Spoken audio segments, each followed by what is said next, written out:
उस देवबंद की धरती से ऐसी भी किताबें लिखी गई इस्लामी जिसमें अशराफ, अजलाफ, अर्जाल ये लफ्ज लिखा गया। जरा कोई मौलाना हमको समझा दीजिए, इस्लाम में अशराफ, अर्जाल, अजलाफ कहीं है क्या? कुरान में है क्या?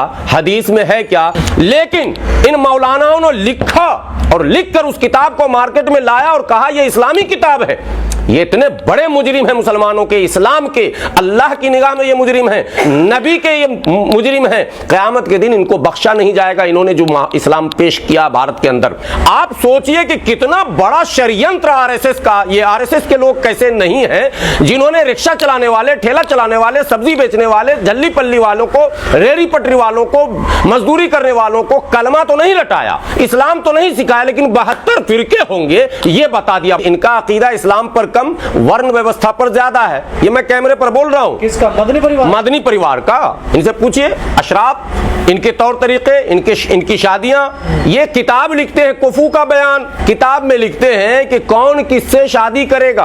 भैया कुरान में है क्या लिखा हुआ? उन्होंने जो कहा है कि अल्लाह और ओम एक है, वो बिल्कुल सही बात है, क्योंकि सवर्ण समाज जो मुसलमानों में है, जैसे हिंदुओं में ब्राह्मण, क्षत्रिय, वैसे ऐसे उधर से एक सैयद पठान है, तो इधर के भी 3 और उधर के भी 3। ये जो कहते हैं ना मुसलमानों में रिश्तेदारी हिंदुओं की, तो ये कोई नीचे वाले पसमंदा मुसलमानों की रिश्तेदारी नहीं है। वो जो शेख सैयद पठान है और इधर जो ब्राह्मण, क्षत्रिय, वैसे हैं, ये ऊपर के जो लोग हैं सब आपस में मिले हुए हैं। रियल में तब खतरा आएगा जब बागेश्वर बाबा जैसे कई बाबा मैदान में आएंगे, तब मदनी हेलीकॉप्टर से सीधे विदेश भाग जाएंगे, क्योंकि इन तमाम लोगों के बड़े बड़े अस्पताल, बड़े बड़े होटल्स विदेशों में हैं और मॉल भी हैं और शॉपिंग सेंटर भी हैं। इन्होंने अरबों खरबों नीलों रुपए जमा कर लिए हैं, मुसलमानों का खून सिरिंज लगा लगा कर चूस लिया है। तो मैं तो यही कहूंगा कि पसमंदा मुसलमान जो है वो अब तक बेचारा ठेली चला करके, गाजर मूली बेच करके, कबाड़े का काम करके, बिना शिक्षा से दूर, अगर पसमंदाओं को इस देश का जो सवर्ण समाज के मुसलमान है वो हिस्सेदारी देना चाहता है तो दे। मदनी परिवार है, क्यों नहीं देता? एक ही परिवार के लोग कब तक किसी एक संगठन के अध्यक्ष रहेंगे? कह रहे अल्लाह ही ओम है, ओम ही अल्लाह, उसके समर्थन में तमाम मुसलमान आ गए हैं। अरे वो तो आदम को मनु भी बता रहे हैं, और मनु के विषय में मैं जो पढ़ा हूं, मैं तो कम पढ़ा लिखा आदमी हूं, मैं मदरसे से भागा हुआ आदमी हूं। मनु के विषय में तो पढ़ा है, मनु स्मृति जो लिखा गया है, जहां से वर्ण व्यवस्था की बीमारी आई। और देखिए मनु स्मृति पर इनका विश्वास कितना है। उसी मनु की बात कर रहे थे वो जी। और कौन सा मनु हमको बताए ना, और कौन सा मनु आया? मनु नाम के और कितने लोग हैं, जरा हम भी तो देखें। अगर आदम मनु है, नौज़बिल्लाह, इनको कलमा पढ़ना पड़ जाएगा। आदम अलैहिस्सलाम हमारे नबी हैं और पहले नबी हैं भारत के। हमारा अकीदा है कि वो नबी हैं और आप उनको मनु से जोड़ रहे हैं। मनु तो वो व्यक्ति है जिसके एक एक माने छंद पर विरोध हो रहा है, एक एक बात पर विरोध हो रहा है, जिसने इस व्यवस्था को तहस नहस कर दिया, जिसने छुआछूत, भेदभाव, ऊंच नीच का माहौल बनाया मुल्क के अंदर दे, उसको आप उससे मुशाबहत कर रहे हैं, उससे आप जोड़ रहे हैं। एक बात। दूसरी जो सबसे बड़ी बात है कि आपको उस जलसे में मनु का नाम लेने की जरूरत क्यों पड़ी, यह सवाल बड़ा है। आपने इजलास पहले भी तो किया था। आपकी उम्र 104 साल है, तो 104 साल में सपने में मनु जी आए थे क्या आपके? और मैं अब कह रहा हूं कि क्यों नाम लेने की जरूरत पड़ी, चूंकि पूरे मुल्क में ढोल गवार, शूद्र पशु नारी का माहौल बना हुआ था। एक तरफ जो नॉन मुस्लिम्स हैं वो आपत्ति कर रहे थे कि भैया ये जो भेदभावपूर्ण चौपाइयां और इत्यादि, जिसको धार्मिक पुस्तक कहा जा रहा है, हालांकि रामचरितमानस धार्मिक पुस्तक नहीं है, वो तो एक काव्य पाठ है तुलसीदास जी का, लेकिन चूंकि मान्यता दे दी गई है। जैसे आप ये किताब देख रहे हैं, जरा वीडियो दिखाइएगा, इसमें मुश्किल से 5% भी इस्लामी किताबें नहीं है, लेकिन कहा जाता है ये इस्लामी किताबें हैं। उस देवबंद की धरती से ऐसी भी किताबें लिखी गई इस्लामी जिसमें अशराफ, अजलाफ, अर्जाल ये लफ्ज लिखा गया। जरा कोई मौलाना हमको समझा दीजिए, इस्लाम में अशराफ, अर्जाल, अजलाफ कहीं है क्या? कुरान में है क्या? हदीस में है क्या? नौज़बिल्लाह कहीं अगर आप सोचे भी होंगे, किसी ने आपको बताया भी होगा, तो वो मुनाफिक होगा, मुसलमान तो हो ही नहीं सकता।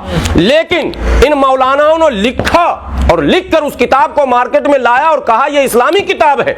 ये इतने बड़े मुजरिम हैं मुसलमानों के, इस्लाम के, अल्लाह की निगाह में ये मुजरिम हैं, नबी के ये मुजरिम हैं। क़यामत के दिन इनको बख्शा नहीं जाएगा। इन्होंने जो इस्लाम पेश किया भारत के अंदर, आप समझ रहे हैं? मुसलमानों के नेता बनेंगे, ये कैसे बन जाएंगे नेता? अशराफ को लेकर भी विवाद होता है। अब ये हुआ क्यों प्रोग्राम? असल तो यही मैं बता रहा हूं कि प्रोग्राम कैसे हो गया। जब ये माहौल चला ढोल गंवार वाला। उसी बीच में आप ये देख रहे होंगे कि मोदी जी ने पसमानदा का एक शगुफा छोड़ा था। बस इनको लगा के कहीं ऐसा ना हो कि पसमानदा पसमानदा करते करते हम लोग पसमानदा बन जाएं। बारी वही है और होना है, देर सवेर इनको पसमानदगी की तरफ धक्का देकर भगाना पड़ेगा। ये भारत के मुसलमानों की मजबूरी होगी, वरना भारत के मुसलमान संकट में ही रहेंगे। तो अब इनको लगा कि ऐसे माहौल में, चूंकि ये मनुवादी हैं, इनका अकीदा इस्लाम पर कम, वर्ण व्यवस्था पर ज्यादा है। ये मैं कैमरे पर बोल रहा हूं। किसका? मदनी परिवार? मदनी परिवार का। इनसे पूछिए अशराफ, इनके तौर तरीके, इनकी शादियां। ये किताब लिखते हैं, कुफू का बयान किताब में लिखते हैं कि कौन किससे शादी करेगा। भैया कुरान में है क्या लिखा हुआ? कुरान इस्लाम है। आपको हैरत होगी, आपके चैनल पर नहीं है तो मैं सोच रहा था कोई बुद्धिजीवी मुस्लिम हमसे इंटरव्यू लेता तो मैं बोलता रिक्शा चलाने वाला मुसलमान। आप कभी बात करके देख लेना गजेंद्र जी, बोलेगा अरे आप ज्यादा मत समझाइए, हमको पता है हदीस है 72 फिरके होंगे मुसलमानों में। सब्जी बेचने वाला मुसलमान, उसको भी पता है हदीस है 72 फिरके होंगे। कलमा नहीं याद है मगर यह हदीस उसको पता चल गया कि 72 फिरके होंगे। आप सोचिए कि कितना बड़ा षड्यंत्र आरएसएस का। ये आरएसएस के लोग कैसे नहीं हैं जिन्होंने रिक्शा चलाने वाले, ठेला चलाने वाले, सब्जी बेचने वाले, झल्ली पल्ली वालों को, रेहड़ी पटरी वालों को, मजदूरी करने वालों को कलमा तो नहीं रटाया, इस्लाम तो नहीं सिखाया, लेकिन 72 फिरके होंगे ये बता दिया। मतलब ये चाहते हैं टुकड़े टुकड़े में मुसलमान बटा रहे। बिल्कुल गलत, यह हदीस नहीं है 72 फिरके होंगे, कभी नहीं होंगे। मेरे नबी ने पूरी दुनिया को एक करने की कोशिश की थी। मेरे नबी ने इंसानियत की बात की थी। मेरे नबी ने मसावात की बात की थी। मेरे नबी ने सबको सम्मान देने की बात की थी। मेरे नबी ने अरब के कदीम बद्दू हजरत बिलाल को उस वक्त का सबसे बड़ा चेहरा बनाकर सामने लाया था जब लोग बद्दुओं की तरफ देखते नहीं थे। मेरे नबी ने महिलाओं को अधिकार दिया था। मेरे नबी ने बाप के विरासत में महिला का अधिकार सुनिश्चित किया था। मेरे नबी ने महिलाओं की जिंदा दरगोर करने वाली उस प्रथा का विरोध किया था, उसको बराबरी का अधिकार देने का बात कहा था। और कुरान में महिलाओं के नाम से सूरह निसा है। ये वो लोग हैं जो इस्लाम के खिलाफ लगातार कुप्रचार कर रहे हैं और सारे जाहिलों को बता रहे 72 फिरके होंगे। ये झूठे मक्कार अपनी टोली खड़ा करने के लिए 72 फिरके का नाम लेते हैं। क्या वो सारे मौलाना तो पासवानदा ही होते हैं, उनके पीछे बैठकर नमाज पढ़ते थे। इनके पीछे बैठते हैं। कहां भेदभाव है? हमें तो कोई भेदभाव नहीं। आईटीओ में मस्जिद है, चले जाइएगा नमाज पढ़ने, मतलब नमाज पढ़ने, नमाज के टाइम आप खड़े हो जाइएगा। नमाज के बाद इमाम साहब से पूछेगा आपकी बिरादरी क्या। अगर भागते न नजर आए तो आप कहना बिरादरी ही नहीं बताएंगे। अभी लोग बिरादरी डर से बताते नहीं है और कहते हैं इस्लाम में बिरादरी नहीं होती है। इस्लाम में बिरादरी होती है। कुरान ने बिरादरी का जिक्र किया, लेकिन कुरान ने कहा बिरादरी में कोई छोटा बड़ा नहीं है। कुरान में बाज़ाब्ता कबीले का जिक्र है, लेकिन कहा गया वो कबीला सिर्फ उसकी आइडेंटिटी के लिए है, पहचान के लिए है। वजअलनाकुम शुऊबन व क़बाइल लिताअरफू, तारुफ, परिचय। लेकिन कहा इन अक्रमकुम इंदल्लाहि अत्क़ाकुम। कोई इसकी बुनियाद पर, बिरादरी और कबीले की बुनियाद पर छोटा बड़ा नहीं होगा। छोटा बड़ा वो अपने कर्मों के आधार पर होगा। अगर उसका व्यवहार, उसका किरदार, उसके लेन देन, उसके अखलाक, उसका तौर तरीका, उसका मिलना जुलना, उसका उठना बैठना, उसके पड़ोसियों के साथ व्यवहार, जिसका जितना बेहतर होगा वो इंसान उतना अच्छा और बड़ा हो जाएगा। षड्यंत्र है मुसलमानों को तोड़ने का। ये षड्यंत्र कोई आरएसएस नहीं कर रही है। आरएसएस ने 72 फिरके नहीं बताए।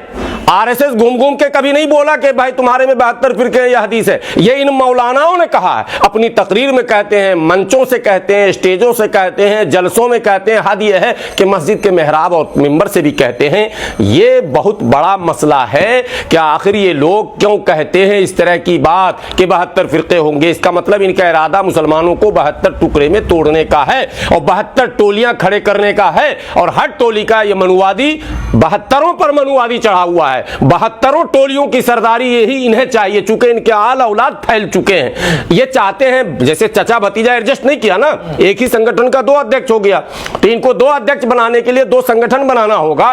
तो भाई 72 फिरका बोलना ही पड़ेगा ना।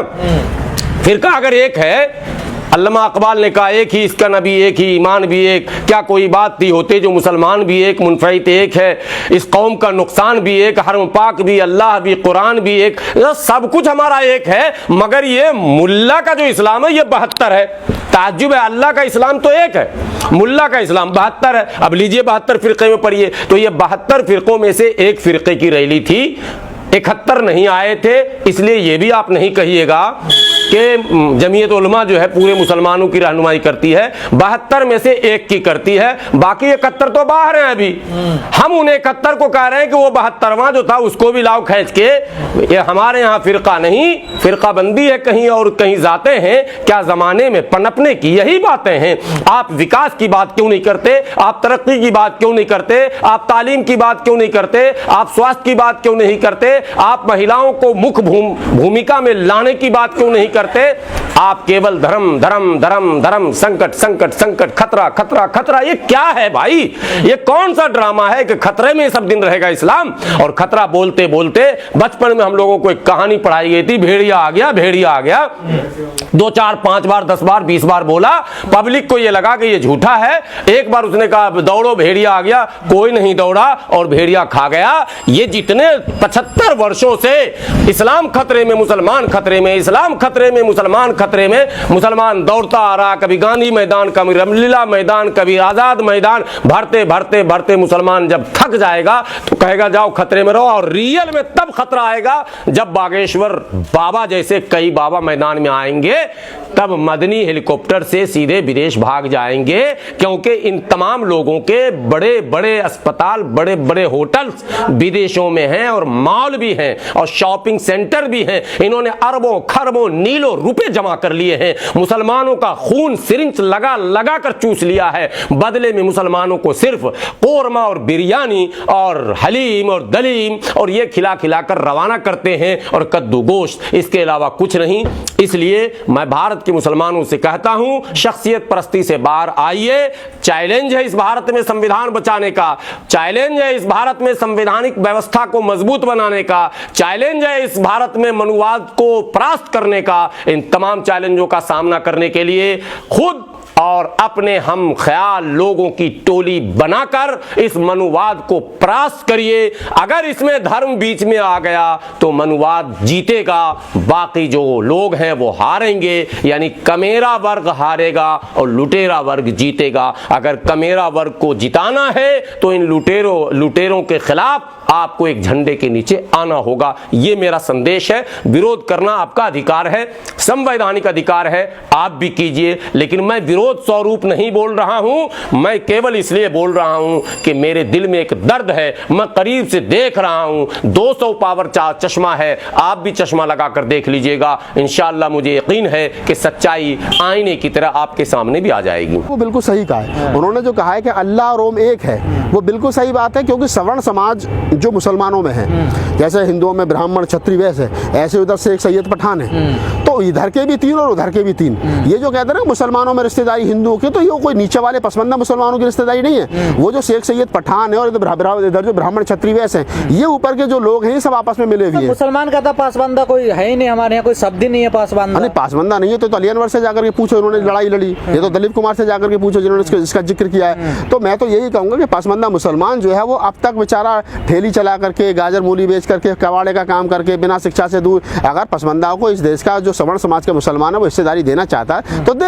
मदनी परिवार है, क्यों नहीं देता? एक ही परिवार के लोग कब तक किसी एक संगठन के अध्यक्ष रहेंगे? कब तक जो है वो जामा मस्जिद के जो वो है अपने अध्यक्ष जो है वो कब तक वही रहेंगे कि परिवार दूसरे लोगों को भी मौका मिलना चाहिए। हालांकि मैं देखिए कह रहा हूँ ये मुसलमानों का अपना मामला है, हमें इस पर बोलने का कोई अधिकार नहीं है, लेकिन मैं फिर भी ये कह सकता हूँ आरोप आप लोगों पर लगा रहे हैं। हाँ, मैं तो कह रहा हूँ ना कि आप बांट रहे हैं मुसलमानों को। देखिए ये लोग कहते हैं कि अम्बेडकरवादी लोगों ने मुसलमानों को बांट दिया। हम किसी को नहीं बांट रहे, हमारा कोई मतलब नहीं है। हम कह रहे हैं कि जब आप एनआरसी सीए के मामले पर सर पर बाबा साहब की फोटो को लेकर के घूम रहे थे, एनआरसी सीए के प्रोटेस्ट पर जब आप भारतीय संविधान का प्रेम्बल लेकर घूम रहे थे, तो तब हम समझे थे कि शायद आप बाबा साहब को समझ गए, संविधान को पढ़ रहे हैं। लेकिन अभी भी जो लोग ये कह रहे हैं कि आपने मुसलमानों को बांट दिया, तो कौन से लोग कह रहे हैं? कौन से वाले मुसलमान कह रहे हैं? क्या पसमंदा मुसलमान कह रहे हैं? नहीं कह रहे ना। वो तो कह रहे हैं कि नहीं अब हमें पता चला है कि हमारे भी कुछ अधिकार है, हमारे भी कुछ राइट्स हैं, हक अधिकार। हाँ, लेकिन जो सवर्ण समाज का मुसलमान है जिनका मैंने नाम लिया शेख सैयद पठान, मैं किसी का व्यक्तिगत नाम नहीं ले रहा हूँ, लेकिन मैं सिस्टम का बता रहा हूँ, वो लोग कहीं ना कहीं जो है अभी भी उनकी रिश्तेदारी सरकारों के साथ है। मैंने देखा अंदर तक बीजेपी के आरएसएस के जो प्रचारक है वो कैसे जाकर के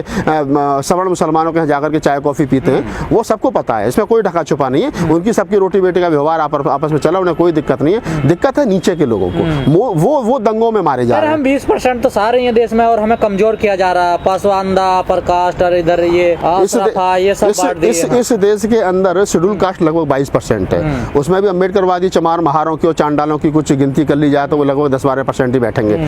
तो 10-12% जो अम्बेडकरवादी है वो पूरी फाइट कर रहा है। राम स्वरूप वर्मा को, जगदेव बाबू कुशवाहा को, ललित सिंह यादव को जब से पढ़ने लगा तो वो भी स्वामी प्रसाद मौर्य की तरह और क्या नाम चंद्रशेखर यादव की तरह तमाम लोगों की तरह बोलने लगा है। तो दिक्कतें इन लोगों को हो रही हैं और आगे भी होंगी, लेकिन जरूरत है लोगों को संविधान पढ़ने की और अपने अधिकारों को क्या जानने की। लगता है मनोवादियों का जो साम्राज्य है वो हिलने लगा है? नहीं, सिस्टम तो उनका हिला पड़ा है बहुत दिन से।